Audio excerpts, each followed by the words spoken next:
assez souvent, par hasard, parce que je regarde comme ça un peu Radio Courtoisie, et je suis tombé sur ce que je crois qu'ils appellent ça le journal de la jeunesse, où un des commentateurs s'est amusé à faire une sorte de dialectique entre les juifs et les chrétiens. Alors les juifs sont comme ceci, nous, on est comme cela. Alors les juifs sont dans les écrits, les écritures, et les chrétiens sont dans les cathédrales, enfin bon, etc. C'est assez amusant ce jeu, n'est-ce pas, c'est caricatural, stéréotypé, etc. On sait très bien que le judaïsme est vivant. On sait très bien que depuis le XVIIe siècle, un très grand nombre de juifs ont joué un rôle majeur dans le progrès de l'humanité, de Spinoza jusqu'à Einstein,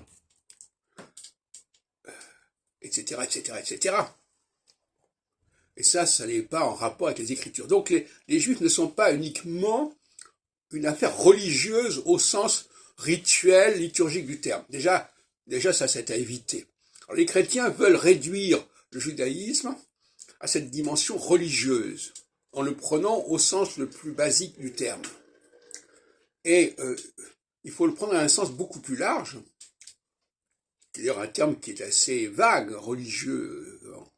Alors, il y a des juifs comme Karl Marx, comme Freud, etc., qui ont été marquants, et qui n'étaient absolument pas impactés par telle pratique religieuse. Donc là, c'est caricatural et c'est inacceptable.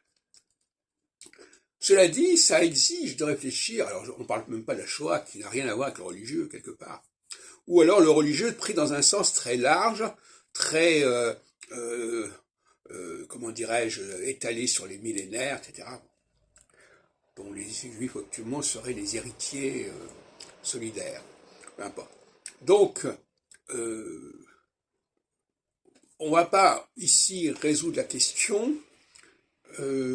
Pour moi, les juifs sont les gardiens de la première création. La création du premier chapitre de la Genèse. Et les chrétiens sont les héritiers du deuxième chapitre de la Genèse. Voilà, pour simplifier. C'est un chapitre additionnel. Hein.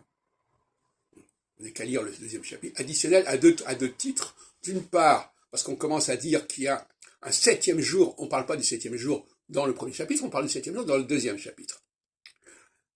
Et deuxièmement, il y a la création de la femme, qui est une aide, qui est représentée comme une aide à cet Adam isolé.